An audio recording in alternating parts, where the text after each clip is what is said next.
What's up, everyone? Welcome back to another review. This time we're taking a look at the Imitation Game, directed by Tyler Holdrum. If I said his name wrong, I am sorry. Imitation Game tells the story of Alan Turing, who was a British mathematician who was recruited by the British Army to pretty much become a cryptologist. And in doing so, he created this decoding machine named Christopher to help crack Nazi code during World War II. And Turing has since gone down as becoming one of the pioneers of what we now know as computers and computering. So that's the overall story of Imitation Game. Let's talk about it. I overall thought this was a solid movie and a solid biopic. And this movie pretty much gave me a good idea on who Alan Turing is and was. Up to this movie, I had no idea who this man was. But after watching this movie, I appreciate his contributions to what he did, to what he gave the world as a whole. And I think Benedict Cumberbatch, who played the lead role of Alan Turing, put on a fantastic performance. I thought Cumberbatch was the perfect role for Alan Turing. Cumberbatch has been one of my favorite actors ever since I saw him in Star Trek Into Darkness. So every movie I have seen him in since then, he has not disappointed me. And The Imitation Game is no different. I like him as the character of Alan Turing. I like how he portrays Turing as this very socially awkward type of guy, but we know why he's socially awkward because Turing was a homosexual, and during the era that this movie takes place in, during World War II, so it was the 40s and sometime into the 50s, homosexuality wasn't really looked upon kindly as it is today. Let's say, especially in England, where you could pretty much go to jail for gross indecency. So Turing pretty much had to hide his homosexuality from a lot of his peers and a lot of his coworkers. And I like how that it kind of alienates Turing in a way. Like, he's very socially awkward in a lot of instances, and he's somebody who is more into his work than he is about social gatherings. And I thought Cumberbatch was able to do that, but also at the same time not make Turing into kind of a pompous ass. Like, he makes Turing into a guy who's really, really ambitious. And I can't discredit Cumberbatch for doing so. To me, he made Turing into a likable character. Though Turing does have his moments where he does kind of come across as an ass and a dick, but we understand why he's forcing himself to do these things. So yeah, as an overall performance, I thought Cumberbatch was great. Keira Knightley, who plays the character of Joan Clark, who was kind of a pseudo love interest to Turing, I thought Keira Knightley was fine in her role. Her and Cumberbatch have decent enough on-screen chemistry, and I enjoyed them. They didn't bother me whatsoever. The supporting actors who played Turing's team, I thought were fine in their roles as well. The standout to me was Matthew Good, who played Hugh Alexander. I enjoyed the rivalry between Turing and Hugh, and I like how they don't like each other from the get-go. Like, Hugh thinks that Turing is arrogant and pompous, and I like how through the course of the movie they kind of develop a mutual understanding with one another and an almost kind of sort of friendship, though they don't fully cross that threshold. I enjoyed that, and I thought Matthew Good was also really good in the role as well, and I thought he and Cumberbatch had some really cool scenes together. You also have actors like Charles Dance and Mark Strong who play British officers, like commanding officers.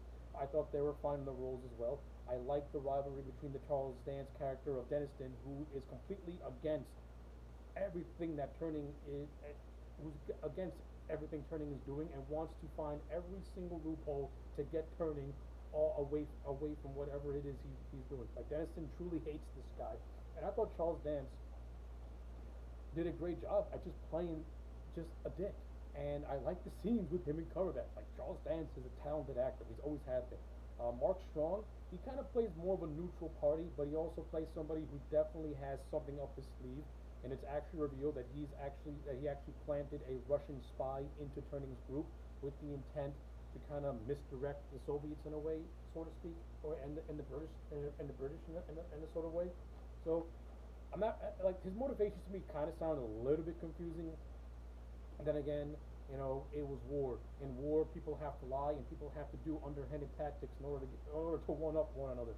So I like how Mark Strong portrayed the character of Menezes. He was good in the role. Now the overall story of this movie, I think at face value, is actually really interesting. I like the fact that this movie is bringing light to a guy named like Alan Turing, who was really vital in pretty much world history. He was basically the godfather of the modern day computer, and his story, to me, it needed to be told. And even though that Turning was homosexual, I like how this movie, it doesn't downplay his homosexuality.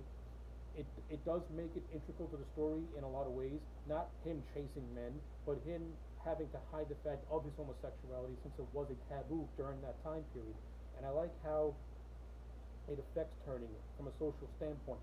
And I also like how once his homosexuality is revealed, the government pretty much destroyed this man to the point where Turning committed suicide at the age of 41 because of the drugs the government had him doing to kind of put his homosexuality at bay.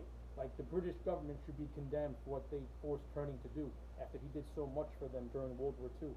Like, his contributions and efforts were completely washed away because of his sexual orientation. And I like how the movie kind of touches on that a little bit, and it also doesn't disparage the Britain in any way as well, because it was a different time period. People had different mindsets. It's not like 2021 where being gay is very acceptable and kind of the in thing. This was during a time where if you're gay, you had to hide that, or else you were going to face a lot of bad consequences. So I like how the movie, tackled those issues as well. If I were to have any issues with any problems thematically with this movie, I think certain supporting characters don't get enough screen time, and I also am not a fan of the whole flashback within a flashback thing. Like, this movie starts in the pretense of a flashback. Like, we already see Turning being arrested, and he's telling the detective his story. That's fine. This whole movie being told in a flashback, I am okay with that.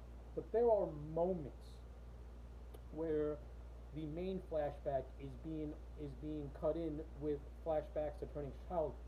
I would have done all of this chronologically. I think, to me, it would have been less confusing, and to me, I would have had a better understanding of Turning's character from the early standpoint as the film progresses. That's just how I would have done it. I wouldn't have done it the way the movie did it. From an overall production standpoint, this movie looks fantastic. From an overall cinematography standpoint, Tyldum really captured that 1940s and 50s feel with this film. This movie looks fantastic and great. He also captures that 1920s feel as well. Don't want to discount that. Like, this movie looks authentic to the time periods that it takes place in, and I appreciate that. And I'm somebody who really enjoys period piece movies, so that's a big plus for me with this film. In terms of Tyldum as a director, I thought he was fine. Like, I don't think his visuals are anything too or I don't think his visuals are going to resonate with you anyway. He does a very competent and solid job. If this movie was done by, let's say, a more visually pleasing director who was really good at doing period dramas like this, I think from a visual standpoint, this movie would have had a more uniqueness to it. But as it is, it looks good. The movie is watchable and it looks good. So, yeah, those are overall my thoughts on the Imitation Game. I'm going to give this movie a solid 8 out of 10. I do highly recommend it. So yeah, those are my thoughts. Well, let me know yours in the comment sections down below. Like the video and subscribe, and I'll check you back next time for more.